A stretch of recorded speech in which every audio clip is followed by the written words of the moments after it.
Hey everybody, Mike B here with episode 2 of Practical Prepping. Today we're going to be talking about canned goods. In the last episode I talked about kind of staple dried goods and spices, and I'll put the link to that in the description if you haven't seen that already, if you're starting out with this episode. And as promised, I'm going to break this up into segments that are between 10 and 20 minutes long instead of making one like giant 8 to 10 hour video on all these different kind of topics. That way you can also, in the playlist, just go back and reference these kind of things. So, like I said, we're going to be talking about canned goods today. Now, again, like I said in the first episode, I'll just reiterate a couple little consistent facts and caveats. The term prepping has gotten a lot of negative connotations and kind of like this thought of a certain kind of person when you hear the word prepper. I've been prepping for 15, 20 years, somewhere around there. I don't go crazy with it. I don't go overboard with the, oh God, the world's going to end, because in most scenarios like that, you're probably going to be dead anyway. And it's also looking for the long term, the longevity, instead of just the right now, how do you survive the initial cataclysm or whatever's going on.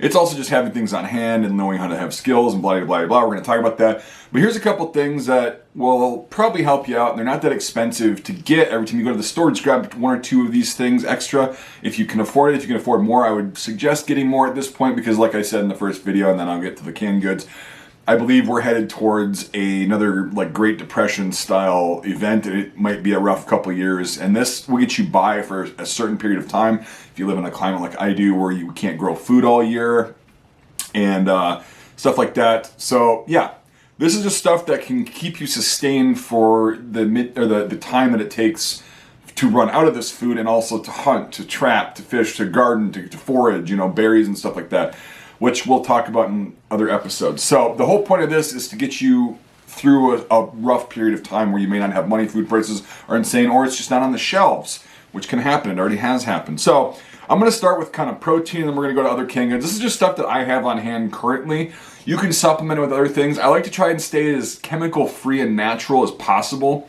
So I don't have a lot of like that. I don't believe in that survival food shit that's in the big buckets and it's got like so many preservatives and stuff. I don't like MREs for obvious reasons. And I just think the more natural your food is, the less medical problems you're going to have long term, which if you are in a depression, medical care is going to be way more expensive than it is now, even with insurance. So, all right, I promise I'll stop rambling. I'm sorry it's the style of my videos, but I have a lot of things to explain. So, I mean, because a lot of these questions get answered over and over again, and I just rather just lay them out once so I don't have to repeat, do the copy and paste thing in the comments. Now, this stuff, I'm going to start with protein. I believe protein is extremely important, especially when you're going to have to probably put more effort into just everyday surviving. You're going to have to learn how to garden or go out and hunt or fish and do stuff if you live out in a rural or even suburban area. People that are in urban areas, this stuff's going to be able to get you through pretty much exclusively, because hunting and fishing in the urban environment, like in the city, not always possible. Speaking of fishing and stuff, my number one staple that I would keep on hand is canned tuna. You can get as good quality like this, or as crappy quality like I won't name any brands for fear of them lashing out, but like this stuff that you can get at Bumblebee, Starkiss, all that kind of stuff that I wouldn't call good. It's just average, it's what I grew up with, but this stuff's a hell of a lot better. They don't pay me anything. I just get stuff from them. I get tuna from them every couple months. I get a bunch of flats, and it's natural catch. Really good stuff. All that's in here is tuna, water, vegetable broth, sea salt. 22 grams of protein, 3.5 grams of fat, 120 calories. Not very calorically dense, but extremely protein dense. Tuna is one of the most versatile things too. You can eat it plain right out of the can. You can put some salt and pepper on it, or if it's already got salt in it, or however, and then eat it right out of the can. Or you can mix it with stuff. You can even have it cold in like tuna salad, which you can mix with other things that I'll show you in a second. And also, you can have it hot, like a tuna casserole or a hot tuna melt, like a sandwich or something like that. Really good, delicious. If you don't like tuna, it sucks, but that's my number one suggested protein for the amount of space it takes up versus, and its shelf life is very long. It's meat, it's good, and it's kind of versatile.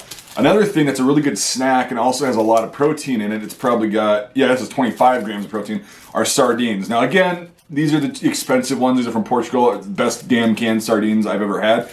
Delicious. Really good source of protein. If you can't afford those, just get the cheap ones like this. I also have a bunch of these. If you get the ones just in plain water or oil, it's also, if you have cats, you can do that in a pinch too, which we're going to talk about in a future episode, is animal food, but sardines are versatile.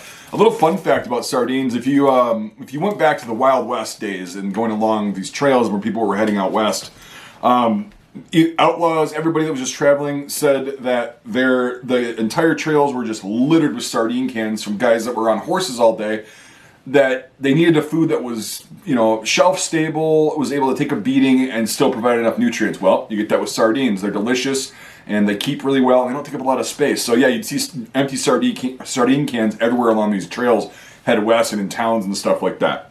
So that's a little fun fact. Sardines are a really good staple item, and these aren't that expensive. This is I think these are like $3.50, $3 or $3.50 a can, which for tuna, but now inflation, it's not as expensive as you might think. There's some other brands that are more expensive that I don't think are as good. These sardines, I think, are $1.50 a can or whatever, and these are like $3.50 a can. If you want to go for better quality, you can. I would definitely recommend that, but again, I know what it's like to be not having a lot of extra money, and the cheap ones are just fine. And along with that, another little supplement is smoked oysters. My grandma always had these on hand, the one that lived through the Depression that taught me about all this stuff. She always had these on hand, and they're really good. I like them a lot. I used to eat them with a toothpick. It's kind of fun. These have 20 grams of protein in them. They're kind of a different flavor profile. They're smoked. They're good. Good morale boost, all that stuff. And other things that you can do, I try to stay away from like canned meat, like canned chicken and beef and stuff, even though it's actually a good idea if you don't have anything else. It just is not good. And I get if you don't have a refrigerator or electricity or enough space to store this stuff, sure, go with that, but it does not taste good. And a lot of the cheap stuff has a lot of chemicals and preservatives in it. Some of it doesn't, it's just canned, but it doesn't taste as good. The texture's not great. So it's an option for you, to each their own, right? Whatever you like. I personally don't stock that stuff up. I like to have frozen or fresh meat available, or dried meat. But with that, you can get cool stuff like this. Would you believe that if you like Hormel chili, 17 grams per serving, there's 2 servings in here, it's 34 grams of protein in 1 can of chili. You can also use this with meats. Mix it up with meats, put more meat in here. On the next episode, I'm going to go over meats and which are cost effective and whatever. But this is a really good thing. You'll be farting like a tuba at the back of the van, but it's delicious. And if you like chili, it's right there. I usually don't advocate for kind of ready-made foods, but this can be combined in a cooking kind of manner. Again, like I said in the first episode, cooking is very good. It's therapeutic, and it kind of takes your mind off of things when times aren't that great. You get creative with it, and you accomplish stuff, and you actually cook. So that's why I recommend actually cooking during a time like this instead of just opening up a can. But some of those things, it's an exception. Another great option for protein is peanut butter. Per 2 tablespoons, not that much, there's 7 grams of protein in here. There's a lot of fat too, which your body does need if you're working hard especially. And this is peanut, you can get the cheap stuff too, it's just gonna have more sugar and crap in it, but I just like the peanuts and salt kind of peanut butter like this. It's delicious, and you can put it on stuff, in stuff, or just eat it plain like I do. I've been doing this since I was a kid. Great source of protein. It changes up the flavor profile from your meat-based protein. You also get protein from the legumes, like the beans and stuff, but this, I think meat is, personally, in my opinion, better. I know you vegans and vegetarians, you get protein from plants. Okay, you do you. Then have that. I also mentioned that. I wonder how many, yeah, anyway. Another thing, too, we're going to get to tomatoes. I like to have my own canned tomato sauce from my garden. If you have to buy tomato sauce, so be it. But also getting tomato paste. Don't forget this. This can be used in other recipes too to thicken stuff up, like a soup or a stew. You get this stuff too, the double concentrated. This is not that expensive. Tomato-based products like this are not that expensive. All that's in here is tomato paste and citric acid. So very natural, very good, very versatile. Now, that thing I was talking about on the first episode where if you watch Tim Dillon's podcast, he was talking about how his aunt fed his cousins for like weeks off of Ragu pasta sauce, which surprisingly doesn't have chemicals. I'll read you the ingredients list in a second. Rice and American cheese mixed together. Now, I would throw something like hamburger or hot dogs or something in that to make it a little bit more protein dense. But you can do a lot with this stuff. And this is already pre-made. If you want to make your own tomato sauce, you're going to have spices. If you want something that's quick and easy, this stuff. Now, oddly enough, not the best quality sauce, I'll admit, but I grew up on it.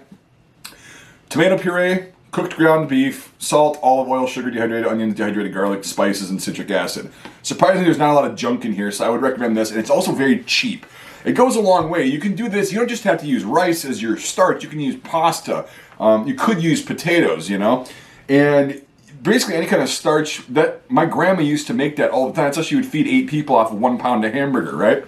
And you just take noodles, tomato sauce, and you put spices and stuff in there, and a protein source, ideally. either whether that be beans or meat or both.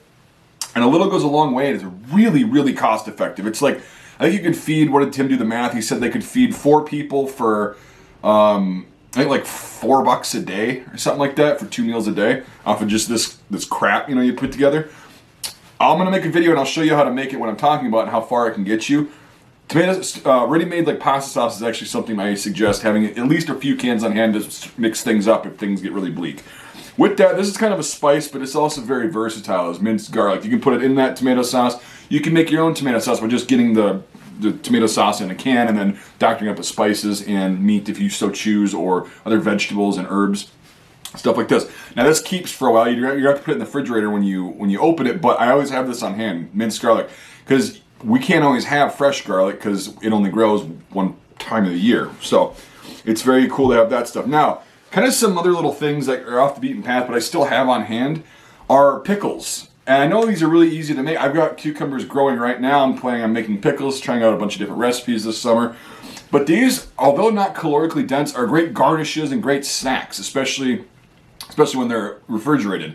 But pickles are actually decent. They've got really no nutritional value except for some potassium and a little bit of calcium. But that's from the calcium chloride that's probably in the, yep, that's what they use to keep it crunchy. And besides that, it's just kind of a good thing. That same goes with olives, right? It's a good garnish if you like pickled stuff. Anything pickled, to be honest with you, is a great kind of accessory to a meal or a snack, a light snack. You get a little bit of salt in there to stay hydrated, And I just like pickled stuff in general. I like to make it myself, ideally, but pickled peppers, pickled everything, pickled beets. Oh my God, those are really good. I should have brought a can of those out, but that's a very acquired taste, by the way. Now we're going to get to something that one of my viewers brought up in the comments in the first episode, which I honestly had not thought of, but I was like, well, that's absolutely true, is canned fruit. Now, ideally, you want to have fresh fruit, as fresh as possible. If you're going to do this, he brought up specifically like fruit salad with the cherries and stuff in there. I think you should go with the light syrup. Don't get the heavy stuff. It's just more sugar, and high fructose corn syrup is not exactly the most healthy thing for humans. I know, hard to believe. Yeah, this is just pineapple and pineapple juice, basically, and citric acid. So I like pineapples. I love pineapple chunks, canned pineapple. The raw stuff wrecks my mouth, like a lot of people have. This stuff does not, but I love the taste of pineapple. I love the texture of it. And you can put it in stuff. You can make kind of like you can take whipped cream and stuff and make kind of a pineapple salad type thing. But anyway, yeah, fruit salad, anything like that that's got fruit. It's not very nutritious. It has some potassium, vitamin C. It's just a lot of sugar, but not very calorically dense, but it's a treat. And that's a big thing for mental health and that kind of thing. You have to treat yourself sometimes. And having a treat like this, this can last 2 people 2 meals. If you just have a quarter of a cup each, which I think is a serving size, right? There's half a cup each. So there's 4.5 servings in here. Yeah, this can last for 2 meals and 2 desserts. It's really cool stuff. So that's just something to think about too, kind of in the mentality of prepping and getting ready for a time that is not ideal and what we're used to necessarily. Now, my number one thing, I made a video on this a couple years ago. It was sort of tongue-in-cheek, but not really. And fortunately and unfortunately, I can't eat this because, like I said in the first episode, I have celiac, so no wheat, barley, or rye. But my absolute favorite survival food is Chef Boyardee. No, not SpaghettiOs. SpaghettiOs suck. Everybody knows that. This is the real deal. This also has no artificial preservatives, no artificial colors, no artificial ingredients. So this has got, let's see, per container, which, my mouth's watering, I wish I could eat this stuff. My jam was spaghetti and meatballs, ravioli being a close second. 410 calories per serving. You've got 17 grams of fat, a lot of sodium. Is there any potassium? Yeah, there's sodium and potassium in here, so nice electrolytes. There's 1,240 milligrams of salt, which is a lot, and then 260 milligrams of potassium, also a lot. But again, it helps you stay hydrated and keeps your body working pretty regularly. There's 49 grams of carbs, so basically like drinking 1 Mountain Dew. Just take that into consideration.